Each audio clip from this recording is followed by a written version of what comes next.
Today, U.S. Customs computers are back online. A system that prevents terrorists from entering the U.S. went dark for 90 minutes. Thousands of travelers were forced to wait in long lines at airports around the country. It's crazy. I never saw anything like this. They should have had a better system, like another backup or something. They just said there was a nationwide computer glitch, and we all had to wait. Agents were forced to process passports by hand. Kris Van Cleave joins us now. Kris, which system was affected?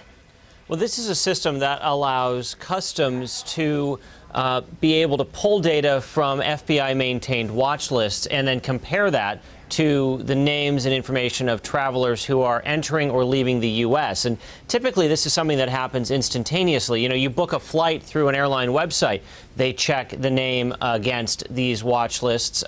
Same concept here when you're coming in and out of the country through customs. All of that goes through these watch lists, and it was the system that allowed the Department of Homeland Security, Customs Border Protection to access that list that went down.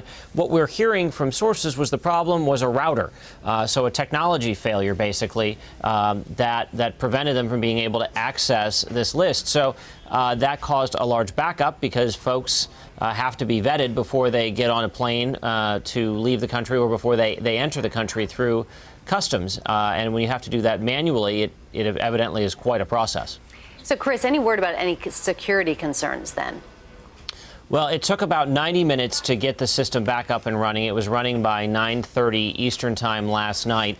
And what we're hearing from the Department of Homeland Security today is that there's no indications that there was any sort of malicious attack or that there was some sort of a hacking incident or anything like that. It sounds like they believe this was just simply a hardware failure. And we've seen that United Airlines had a router issue over the summer that led to some of their flights, actually all of their flights, for about an hour getting grounded because they couldn't send flight information to their pilots in the cockpit.